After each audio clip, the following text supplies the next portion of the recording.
Bonjour à tous. Bonjour à tous. Alors aujourd'hui je suis accompagnée de la Miss B pour vous présenter ses jeux de société préférés. C'est parti? Oui? Allez, go. Oh attends. Alors c'est celui-là que tu vas montrer en premier? Ok. Alors tu sais quoi, on va le montrer comme ça et on va ranger un peu les autres. Alors, le premier jeu de société choisi par la Miss, c'est le jeu de... Cette famille. Le jeu de cette famille. Alors, nous apprécions particulièrement les boîtes de jeux Gecko comme ça. Donc ce sont deux boîtes dans lesquelles on va retrouver un jeu de cartes. Et donc là, effectivement, un jeu de cartes de cette famille sur le thème de la magie, si je me souviens bien. C'est ça, hein? Maman, je voulais dire quelque chose. Oui, vas-y. En fait, je voulais jouer à ça. Oui, on va y jouer un petit peu après. Et aussi à ça. On va jouer à ça et à ça. D'accord, attends, je montre et puis après on joue, d'accord? Donc, vous avez la famille sorcière, Oui. la famille fantôme, Oui. hop, la famille roi, Oui, je l'ai moi. la famille chevalier, la famille grenouille, Oui. la famille magicien. Voilà, donc en fait, les enfants peuvent jouer à partir de 4 ans d'après la boîte.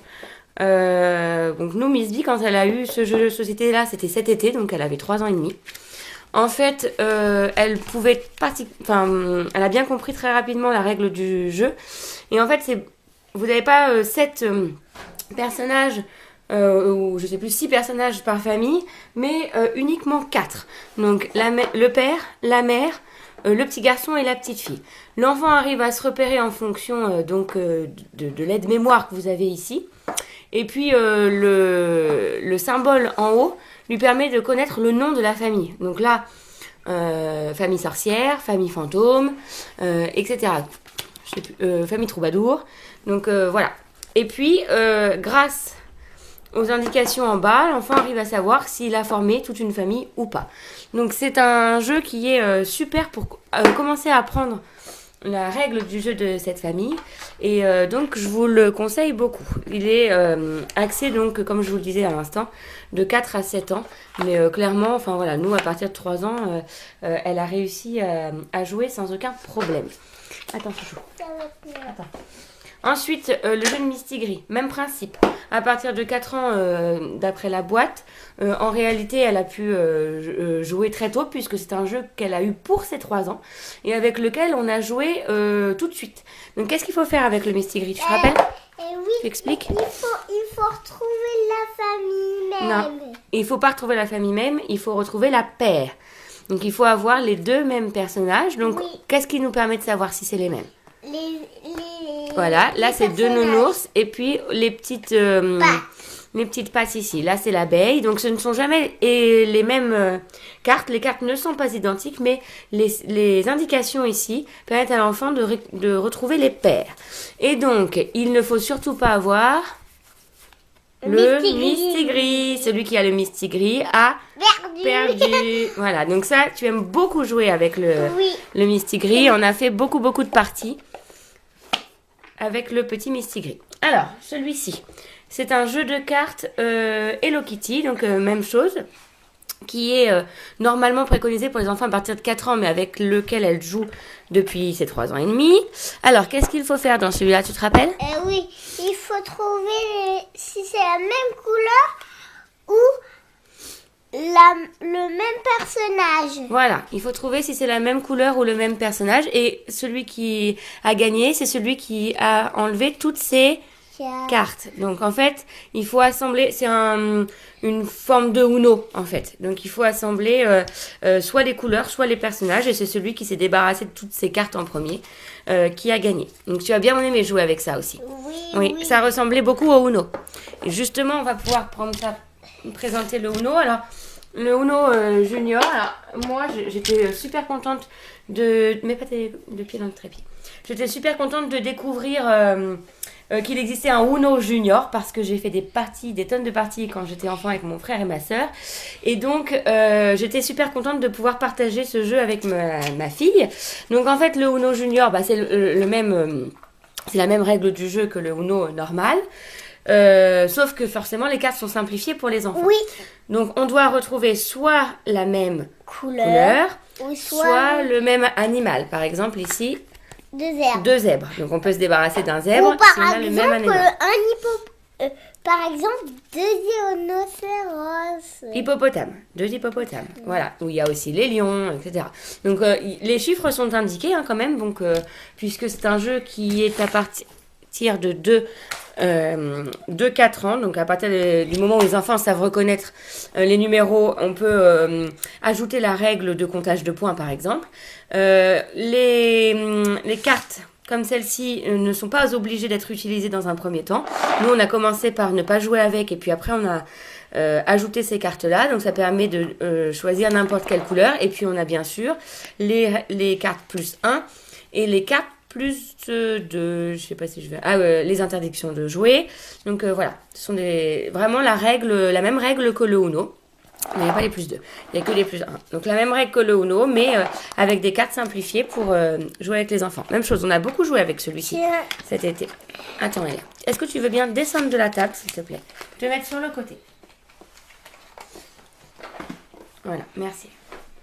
Alors, un autre jeu que Eléa a adoré, ça s'appelle le jeu des licornes.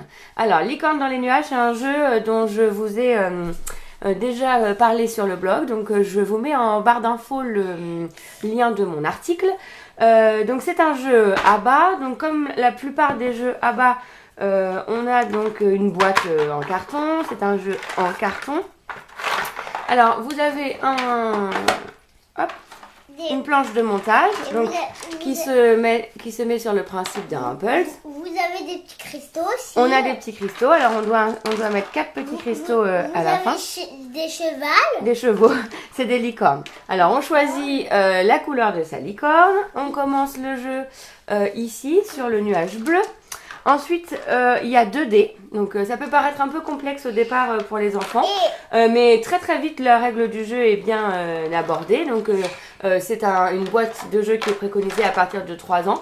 Et franchement, on a joué avec des petites filles aussi de 7 ans. Elle a adoré aussi. Donc, c'est un jeu qui peut être utilisé par des enfants d'âge différents. Pardon. Alors, attends. On commence par lancer le dé bleu. Alors, il vous indique le nombre de nuages sur lesquels vous pouvez avancer. Si la licorne tombe sur un nuage rose, à ce moment-là, on lance le dé rose pour savoir combien de cristaux on récupère. Alors, le but du jeu, d'abord, c'est d'arriver en premier au soleil et surtout de récupérer un maximum de cristaux. Et donc, en fait, celui qui arrive au soleil bloque la partie et après...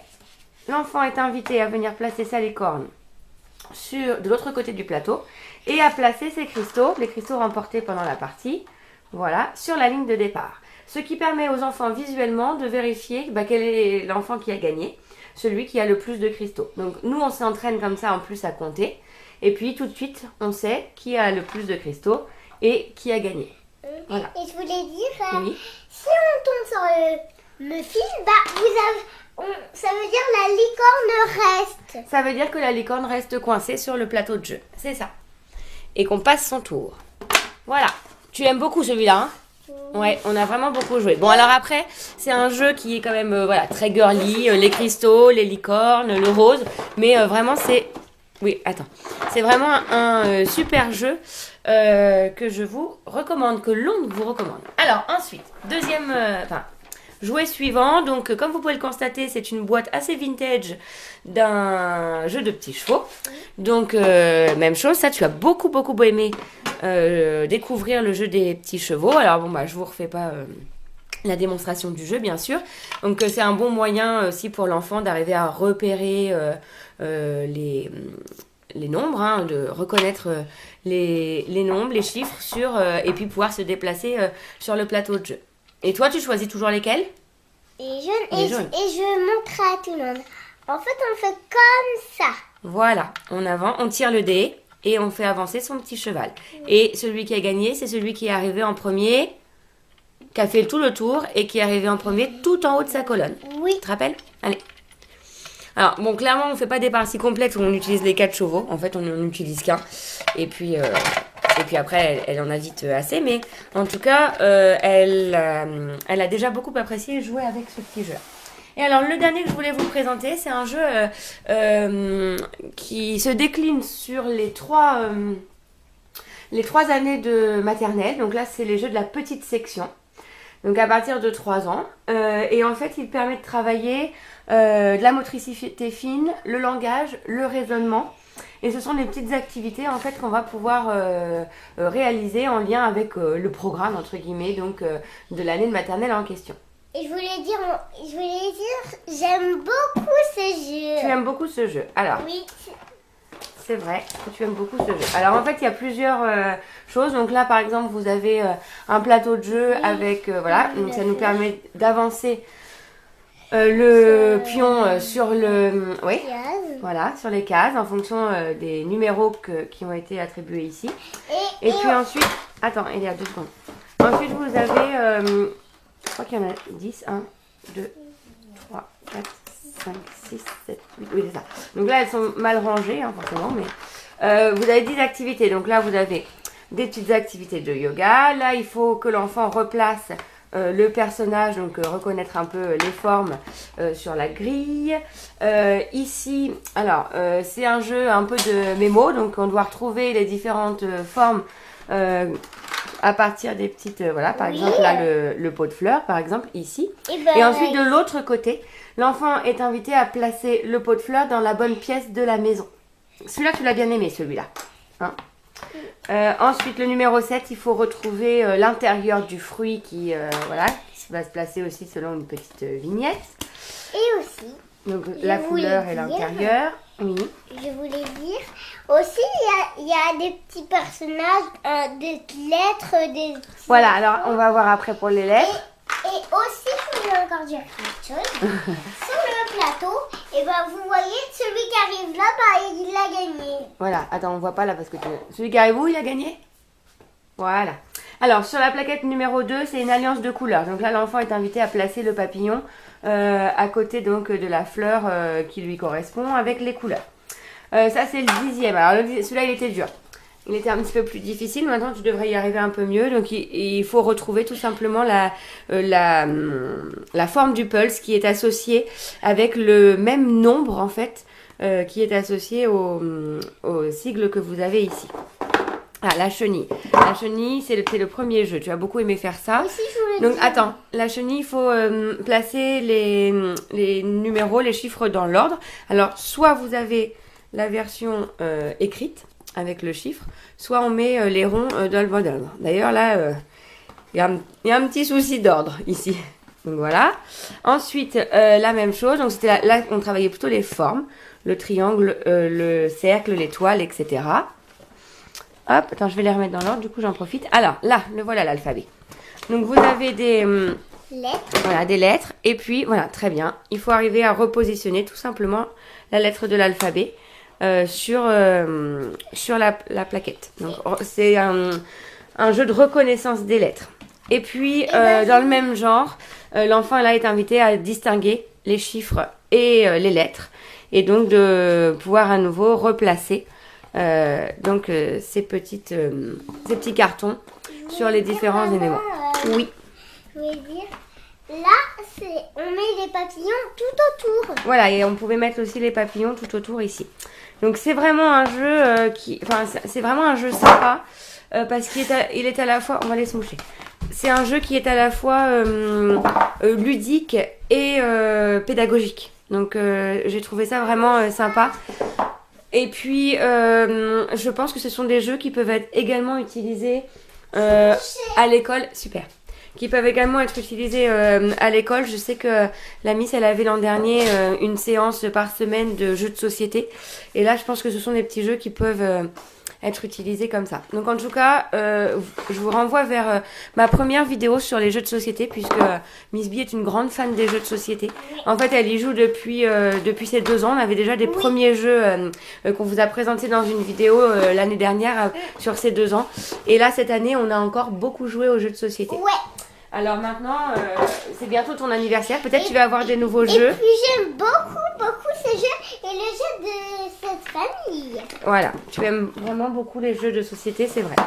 Donc voilà, alors j'espère que cette vidéo vous aura plu, qu'elle vous aura éventuellement donné quelques petites idées de cadeaux pour un anniversaire ou bien entendu pour une fête, voilà, ou les fêtes de Noël qui arrivent. Et puis, et bien voilà, on vous dit à très bientôt pour une nouvelle vidéo. Tu dis au revoir? Au revoir. Au revoir, à bientôt. Allez, c'est parti, on va jouer? C'est parti, on va jouer. Tu choisis quoi pour jouer? Bah les deux. On joue aux deux? On peut pas jouer les deux en même temps? Lequel en premier? En premier celui-là. En premier celui-là. C'est normal parce que j'aime beaucoup ce jeu. Ah bon, bah alors c'est parti. Bye bye. Bye bye.